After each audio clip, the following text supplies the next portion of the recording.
So welcome back, everybody, to another one of my fanfiction ideas. And I kind of talk about these ideas I kind of have, which should be obvious from the title. I should have said that earlier. Anyway, so as you can see from the title, yeah. So this fanfiction idea was basically Star and Thor, a crossover between Star and Thor.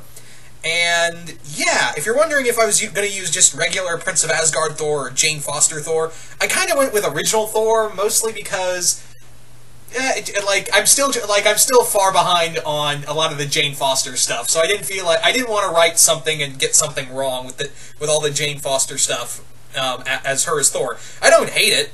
I really don't. I thought if anyone's going to be Thor, might as well be a character we know rather than write at some other random character out of the blue. So, yeah, I've liked Jane Foster as Thor so far, and it kind of sucks that it's coming to an end.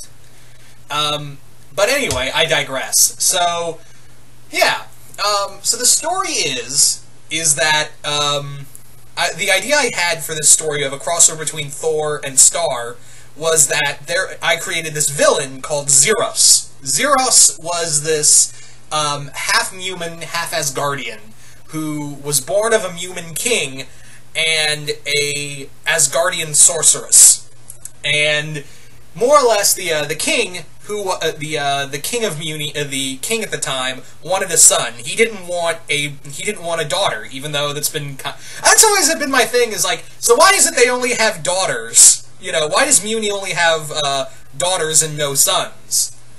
So yeah, I wanted to have it that this Mumin king wanted a son instead of a daughter, and during a peace talk between Asgard and Mewni, this sorceress who was kind of accompanying Odin's group kind of lured, said that, hey, I can give you a son, and thus Zeros was born.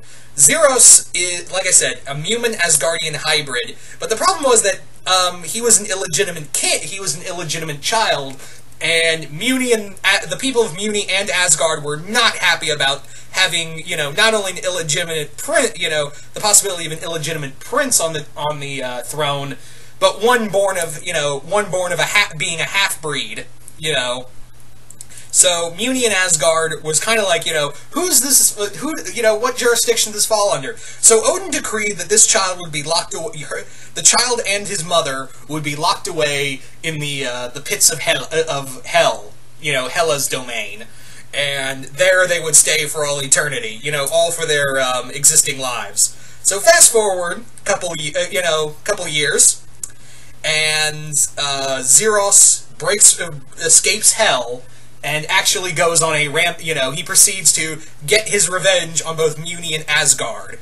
Now, he is, Zeros as a villain. I created he's a master sorcerer, and he's actually a really good warrior. He's actually been training himself. His mother's been training him in the ways of magic, but he's been training himself as a swordsman since he could walk.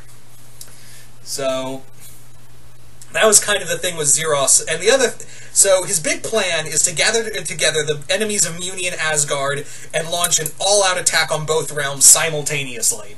So he's gathered together Malekith, the Frost Giant, Surtur, Ulik, Heinous,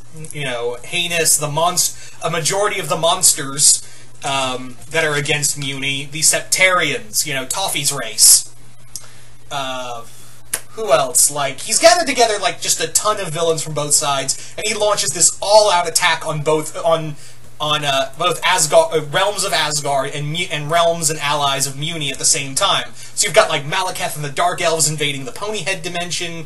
You've got Surtur and the Fire Demons laying siege to Tom's dimension. You've got the Septarians invading the realm of the Elves, not the Dark Elves, the Light Elves. All these different attacks happening simultaneously, and he sets it up there's, maybe the Asgardians are doing it, or maybe the Mumins are doing it. He wants Asgard and Mewni to destroy each other so he can pick up the pieces and destroy, more or less wipe out what's left of it. So Moon is Moon's kind of at a crossroads, because if you remember, Mewni hasn't been doing well since after season 2. The Magical High Commission is down one member. Glossoric's not all there.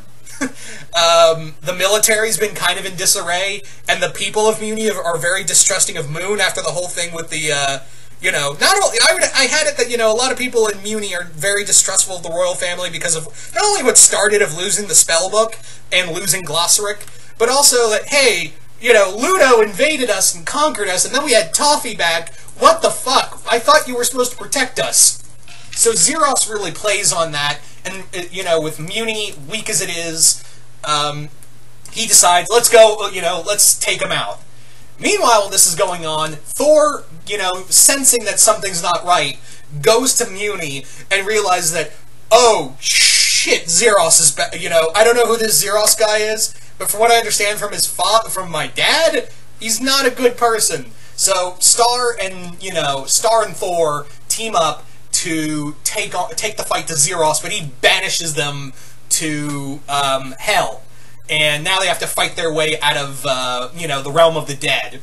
Meanwhile, you've got, while this is going on, Loki and Eclipsa have made an alliance to see if they could, what could they get out of this little, this spat between the two realms, while everything's going on. Yeah, I kind of wanted, one of the main things of why I wanted to write this so bad was because the idea of having Loki and Eclipsa working together, which, let's face it, that's just beyond awesome. Let's not kid ourselves here. I also wanted to have, like, Sif in the war, Marco is running around with Beta Ray Bill in the Warriors 3. They're trying to bring peace to to Mewni. All these little team-ups here and there, and, yeah, just be total chaos all around, where you have, all the different sides, just in total chaos, all because of one guy, and the shit that happened to him, and the total betrayal he had. He was, his only crime was that he was born.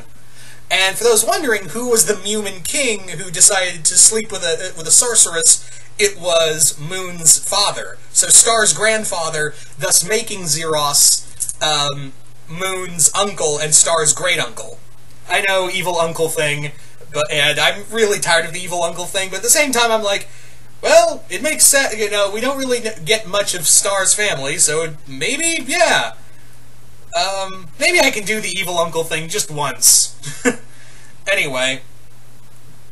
So that was kind of the idea. And again, he was evil because, yeah, his only crime was that he was born and he wants revenge on Mewni and Asgard, and especially Odin. And you're probably wondering, why doesn't Odin come down and kick his ass? Because he picks this fight perfectly. He picks when to launch this massive attack perfectly. He picks it just when Odin's going into the Odin sleep. So Odin can't jump in and stop him. The only people he has to worry about is really Thor, the sons of Odin. Thor and Loki are the only ones he thinks are a threat. Moon, he doesn't know. Moon, he never really got to know, but he kind of thinks, all right, so I've been in there a long time, and my sister, my half-sister, has been growing up. She's probably already passed the wand down. The kid's probably not a prodigy. Just throwing this out here from all the events I've kind of gathered, that she's not up to she's not up to snuff to take me on, and I'll launch an attack there, not realizing how powerful Star really is. Yeah, he kind of underestimates Star. So that was kind of the idea I had, is that, this common threat that ties both Mewni and Asgard, and I really just wanted to play with the lore of just having Thor, who at one point was a lot like Star. You gotta admit that Thor and Star had a lot of, common qualities, where Thor was this, when he was younger, he was brash, he was arrogant, and, he always thought, punching his way out of a situation was a good idea.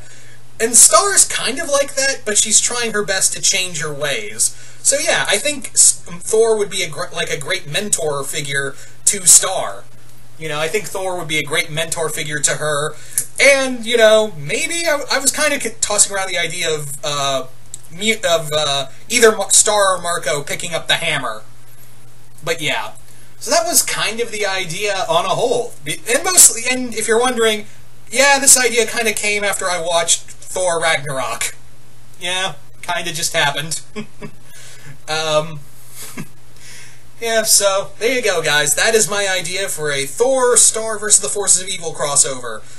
You guys tell me in the comments below, what do you guys think of this story? You guys like it? You guys hate it? Just comment below, let me know. Once again, hope you all enjoyed this, and I will see you guys later.